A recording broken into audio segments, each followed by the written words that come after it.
Elliot Anderson to Manchester United on, and United are prioritising the Nottingham Forest midfielder, according to Laurie Whitwell this morning.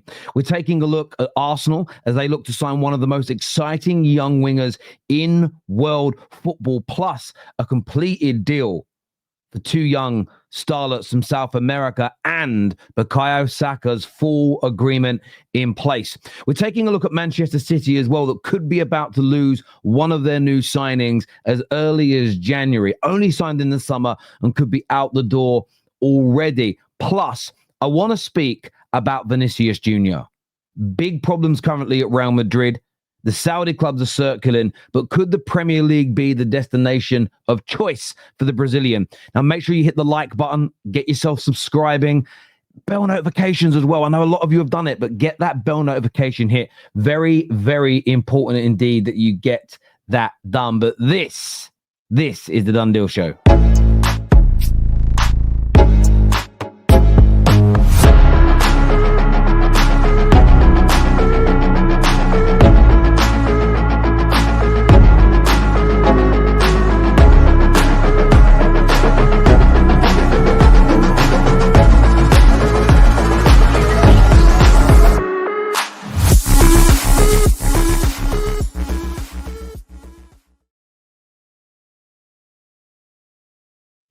Welcome back, everybody, to the Football Terrace. It's great to see you all here again. As I already said, a lot to go through today, so make sure you're liking the video, make sure you're subscribing, and make sure that that bell notification button is hit as well. The January window is literally a matter of weeks away from opening, and clubs are already getting their work done. But I wanted to start with a big bit of news to begin with, and that surrounds Vinícius Júnior. Now, we saw the headlines last week that he's going to refuse to sign a new deal. He doesn't want to continue at Real Madrid. There are problems between him and Xabi Alonso. And I think the first thing to focus on before anybody gets overly excited is it doesn't always end well for the managers at Real Madrid when your star players are falling out with you. I don't necessarily think he's doing a bad job this year, but they're not running away with the league. There are still some vulnerabilities within their team. And there are still a lot of criticisms from the Madrid supporters all around the world about the lack of overall quality in the team. Now, I have a theory. I think part of the theory here is that they have maybe one too many players that are not willing to do the dog work, the running, and maybe you're at risk of turning into turning into what we saw from PSG a few years ago, where they had all the quality in the world, but maybe not enough team cohesion to be the very best team in Europe. It sounds crazy saying that about Real Madrid because of how much they win, but there is something off. Maybe it is the managers, maybe it is the training and the system. It's always the system. Maybe it is that. But Vinícius Júnior is not very happy. And this story has come out today that lawyers have begun working on a deal to take unsettled Real Madrid ace Vinícius Júnior to Saudi Arabia to make him the world's highest paid player. Now, I have nothing against the Saudi League. I have nothing against them looking to bring the best players in the world to their league. It's what they want to do. But I also think at 25 years of age, I would be personally a little bit frustrated with Vinícius Júnior giving up on European football just yet. I know the quality is decent in Saudi, and in fairness, we saw at the Club World Cup, some really decent performances there from a number of from a number of the teams from Saudi. But I'd be really disappointed if Vinícius Júnior was to leave. I'd be really disappointed if Vinícius Júnior was to go and join another club. And although some people may disagree, although some people may look at that, when I say another club outside of a European giant, I look at it and maybe PSG is the place, maybe Bayern Munich will want him. But I really do think he should be talking to his agents, talking to his lawyers, and looking at the best, most competitive, most exciting, and most viewed league in the world. And that's the English Premier League. Now, I know my club, Man United, can't get Vinícius Júnior, so I'm not even speaking. I don't want a rival to get him. I'm taking off my Man United hat. The Man United fan is, we can't get him, send him to Saudi. That way he can never hurt us in Europe, and he definitely can't hurt us in the Prem. But I do think that clubs like Chelsea, I think potentially Man City, I think even Liverpool should be looking at a player like this. They should be looking at someone who is a superstar, who also has bags of potential, bags of ability. I feel ever since Mbappe joined Real Madrid, as brilliant as he's done, there seems to be an imbalance. That's no disrespect to Mbappe or the other players. And I just think, I know it's going to be expensive, and I know he's going to demand a huge amount of salary. But I'd love to get your thoughts on it. Where do you think is the best place in the world for Vinícius Júnior to go if he leaves Real Madrid? My personal thought is that, as crazy as it sounds, take my Man United hat off. I just look at it and think Liverpool. I could be really wrong. You may see it completely differently, and I cannot wait to read your comments below. Now, I want to speak Manchester United for a moment because Elliot Anderson's name is everywhere at this particular moment. And I do need to apologize as well. The company that does the overlays for our shows, they're auto-generated. There's a few players you're going to see on the screen. Like right now, it says that he plays for Scotland. I think as well, Yildiz, who we're talking about later, it shows that he plays for Germany. I'll give the feedback in. I didn't do it. Please don't worry about commenting about it below. I can't control it manually. We'll get it sorted though. But this story comes out from Laurie Whitwell this morning. That's midfield target on midfield targets for Man United next summer. And before we read this passage from the podcast, Man United's priority area now that they've bolstered the attack. The next area is going to be the midfield. Someone in the midfield done first. I don't disagree with that logic, but they went with the attack first to score more goals. So far, is paying some dividends, but midfield is going to be the next area that Ineos focus upon fixing for Manchester United. And according to Laurie Whitwell, Elliot Anderson looks like the primary focus to me at the moment, but you've also got Adam Wharton, who's a different kind of midfielder. And nearly every single person that's connected to Manchester United, that is speaking about what may or may not happen in the transfer window, Elliot Anderson's name doesn't go away. Wharton's name doesn't go away. Belieber's name doesn't go away. Then you get the sort of João Gomez's, which has been played down a lot by David Ornstein now. But you get the João Gomez's, there's Conor Gallagher's, there's Stillers, who are also mentioned. I also must stress that a lot of these same journalists are saying that United are not likely to do any business in January unless an opportunity presents itself. What Man United are doing, and although I know this will get kicked back because we have to spend money, I would still rather wait for Elliot Anderson in the summer than sign Conor Gallagher in the January, or sign Stiller in the January, or sign João Gomez in the January. If it means we don't get Elliot Anderson in the summer, we don't get Belieber in the summer, I would rather wait for the players that I feel are on a different level or of a higher quality, as it were. But again, you may see that differently. You may have a different perspective and point of view, which I can't wait to read in the comment section below. So make sure you're getting your comments in. But I love the idea of Elliot Anderson. The problem I have with it, the concern I have with it, is the fact that there are other reports from credible sources that he prefers City and wants Man City. And as a United fan speaking here, the worst, and as a football fan in general, the worst thing you can do is labour and chase a player that doesn't want to join you. It's a bad look when they don't sign.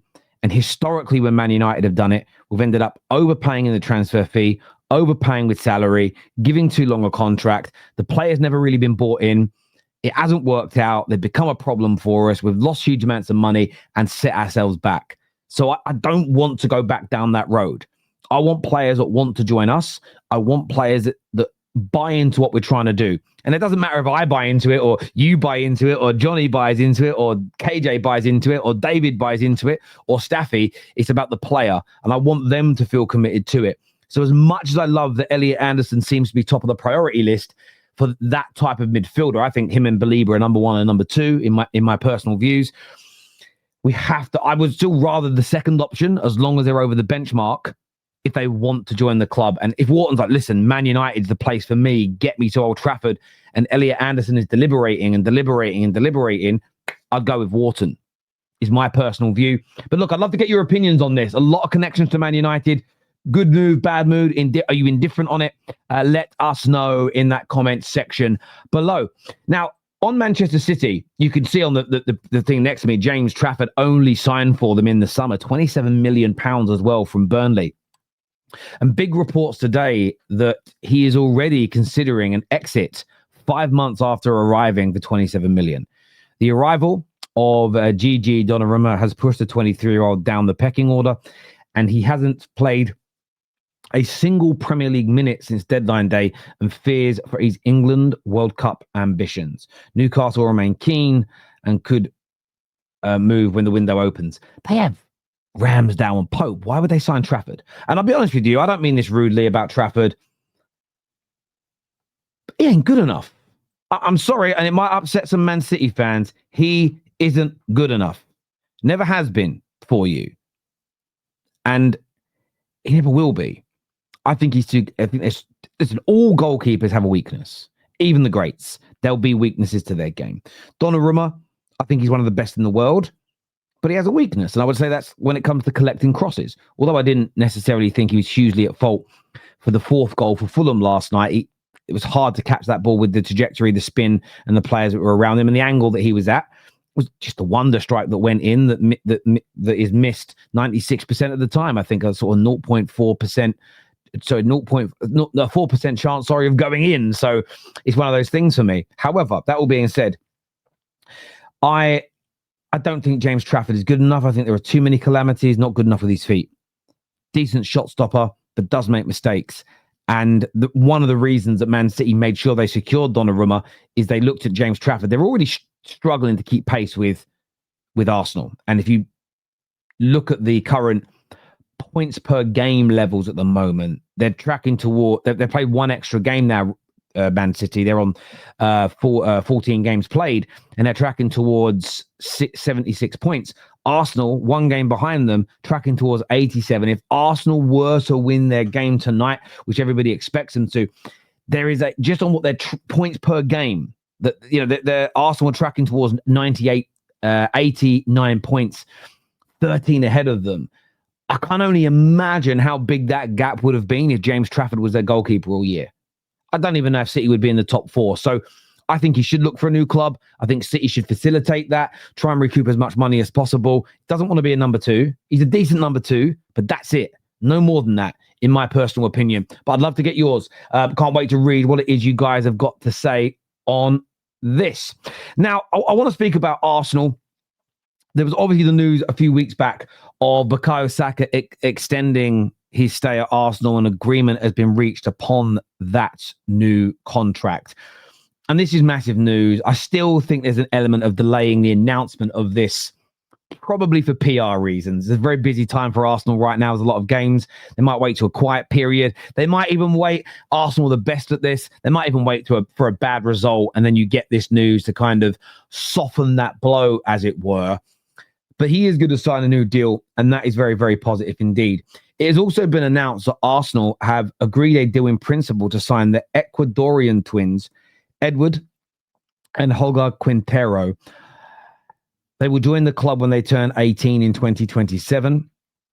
There is a growing reputation for a hotbed of Ecuadorian talent, and they have produced that club there, Independiente del Valle, have produced the likes of Moises Caicedo and, of course, Arsenal's very own Hincapié. Now, for me, I don't know, we may never see these young lads play in the English Premier League, but it made me feel old. I remember it was the pictures of them both as well, kind of arm in arm, like arms over each other's shoulders. It just took me back to the mid-noughties, late noughties, when United announced the deal. Probably at 2006 we announced it. The signing of Rafael and Fabio da Silva. And, of course, Man United had Gary Neville and Phil Neville that played for us. They weren't twins, though. Phil Neville actually is a twin. His twin is his sister, Tracy Neville. But we had brothers that played for us, and there's a few examples of that around world and European football. But twins at the same time that look very similar. It took me back. I felt nostalgic. And I wanted to ask you all this question on the Done Deal show today. When was the last time you saw a transfer or football news that just took you back for positive reasons? Let's try and keep this positive. Took you back and reminded you of something that happened with you or your club many, many years ago. I'd love to get your thoughts on that. But the bigger news, the much bigger news with Arsenal today is that in relation to Yildiz. Now, Yildiz has been linked to Arsenal for a while now. An Arsenal Football Club have been toying with the idea of a new a new attacker, a new attacker of some sort for a while. We saw in the summer, yes, Noni Madueke came in, but there was a lot of talk about Rodrigo and whether he would be the right fit. There were times in the summer where Trossard nearly left. If you remember, I think an agreement was made with the club and Arsenal ended it as an example. There was a lot of talk about Martinelli going. Now, I think with the introduction of Noni Madueke, I feel the introduction of a new central striker, because Martinelli can also play in those areas, you have seen the competition for places increase at Arsenal. I think Martinelli's on course for probably his best season in the last 3 to 4. He scored a number of goals in the Champions League. He's been coming on from the bench, but he's been impactful. I think Trossard has been one of the biggest unsung heroes at Arsenal so far this season and deserves all the plaudits that he has received so far. He truly, truly does. But that all being said, creating competition and bringing in new blood is essential for the growth of any football team. And if I go back to the summer of 2001, going into 2001-02 season, sorry, not 98, 99, 90. Yes, it was that season. United had just done a 3-peat. I was trying to get my dates right in my head. And I remember I felt it at the time, but you kind of lose. Back then, the internet barely existed. Football fans didn't come together like we do on the football terrace and talk about football on a regular basis. You just kind of saw what you saw on Match of the Day, a little bit on Sky Sports, etc. I don't even know back then if Sky Sports was 24-hour news. It was a very different world back then. It may have been, but you didn't sit around watching it all day. I was at school as well, so life was very different. But I remember reading Gary Neville's book many, many years later when he retired, and he spoke of how there wasn't enough investment in the team. United almost became a little bit stale. And it always reminded me, and I've kept that thought ever since I read that passage. It took me back to 2001, 2002, and always made me remember that it doesn't really matter how well you're doing. It doesn't really matter how good you look today. There's always got to be an eye on the future. Your players don't need to worry about that. And to a large degree, your coach and manager in the moment doesn't need to worry about it. That's why you have sporting directors now. But for someone like Berta, the board at Arsenal, they've always got to be looking at this and at the right times have those conversations with Mikel Arteta. The story has come, and I'll tell you as to why in a minute. But the story says that Arsenal are ready to make a move for the 20-year-old Juve forward, Yildiz, and have reached out to his agent. The Turkish youngster is valued at around 85 million by the Italian club. And if you watch him play, if you read up about him, there's a lot of talent, there's a lot of star quality, and a huge level of ability in this young man.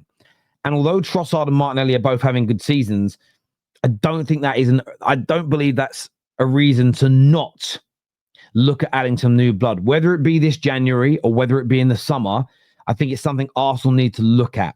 I think it's something Arsenal need to maneuver themselves through. Again, adding that new blood can push whoever is remaining to another level. It also gives you a new dynamic to your play, which people often forget about. Everyone will be watching Arsenal now and going through their play with fine-tooth combs, looking for individual player weaknesses or system weaknesses they can exploit. Adding new players on a regular basis that, of course, meet the quality always adds a new dynamic where rivals aren't going to know as much. How do they fit into your system? Oh, we've just worked out how to stop Trossard. Now we've got a new, young, exciting, skillful talent to deal with. All these things are important. So I am not surprised to see Arsenal linked to him. I'm not surprised to see Arsenal thinking, okay, do we go for the Rodrigo who, yes, is ahead of him right now, but is going to be twice as expensive? I'm talking about agent fees and salaries as well. Does he move the needle as much? Or do we look at the experience we've got and go, that is good enough for us to win all the major trophies and add somebody younger through the system? I'd love to know what your take on this is. Should it be proven Semenyo level? Should it be superstar status like a Rodrigo? Or are you more excited about someone like Yildiz coming in, 20 years of age, exciting, explosive, the world at his feet, to add that new dynamic to Arsenal? Whether you're an Arsenal fan or a rival, what option do you think is best? Cannot wait to read your comments below. As I've said already, please like, please subscribe, and of course, get that bell notification button turned on. Take care, goodbye, God bless, and I'll see you soon. Peace.